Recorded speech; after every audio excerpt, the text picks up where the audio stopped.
আমরা যখনই কোনো ধর্ষণের ঘটনা দেখি সেখানে দেখি রাজনৈতিক পরিচয়। রাজনৈতিক পরিচয়ে যখন আমরা দেখলাম নরসিংদীতে মাত্র 2000 টাকার বিনিময়ে যখন আমার বোনকে ধর্ষণের বিচার, ছোট বোন ইরা, তার বয়স ছিল মাত্র 7 বছর, তাকে তার প্রতিবেশী চকলেটের প্রলোভন দেখিয়ে জঙ্গলে নিয়ে গিয়ে ধর্ষণের চেষ্টা করেছে। সে যখন চিল্লাচিল্লির চেষ্টা করেছে তার কণ্ঠস্বরই কেটে ফেলে দেওয়া হয়েছে।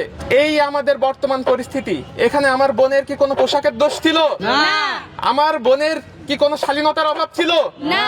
ছোট বোন ইরার কি দোষ ছিল যে তাকে এইভাবে নৃশংসভাবে হত্যা করা হলো, ধর্ষণের চেষ্টা করা হলো? বেশি দূরের না, নিকটের অতীতের একটা কথা বলি, আমার বোন আসিয়া, তাকে ধর্ষণ করে হত্যা করা হলো। তার আপন বোনের শ্বশুর তাকে ধর্ষণ করলো এবং নৃশংসভাবে হত্যা করলো। আজকে প্রায় 1.5 বছর হয়ে যাচ্ছে। আমরা ওই খুনি হিটু শেখকে ফাঁসিতে ঝুলতে দেখেছি? না। যদি হিটু শেখ ফাঁসিতে না ঝোলে তাহলে আমার বোন ইরা এইভাবে, শুধু আমার বোন ইরা না, সামনে আরো ভবিষ্যতে যারা আসছে আমার প্রত্যেকটা বোন এই ধর্ষকদের দ্বারা নিপীড়নের শিকার হবে, এই সম্ভাবনা রয়ে যায়। আমরা যখনই কোনো ধর্ষণের ঘটনা দেখি সেখানে দেখি রাজনৈতিক পরিচয়। রাজনৈতিক পরিচয়ে যখন আমরা দেখলাম নরসিংদীতে মাত্র 2000 টাকার বিনিময়ে যখন আমার বোনকে ধর্ষণের বিচার করা হলো এবং আমার বোনকে এই এলাকা ত্যাগ করতে বাধ্য করা হলো, পরবর্তীতে রাস্তা থেকে ওই ধর্ষকই আবার তাকে তুলে নিয়ে গিয়ে গণধর্ষণ করে হত্যা করে দিল। এই আমাদের বিচারের সংস্কৃতি, এই আমাদের বাংলাদেশের অবস্থা।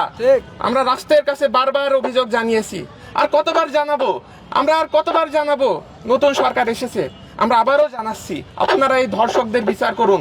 এই ধর্ষকদের বিচারহীনতার যে সংস্কৃতি, আমাদের বোনদের যে ব্লাসফেমির যে বিষয়টা, আমাদের ভিকটিম যে হয় তাকে যে দোষারোপের যে সংস্কৃতি, এটা থেকে বের হয়ে আসুন। না হলে কিন্তু আগামীতে আমরা এই পুরো ঢাকা শহর ব্লকেট দিয়ে বাংলাদেশকে অচল করে দিব।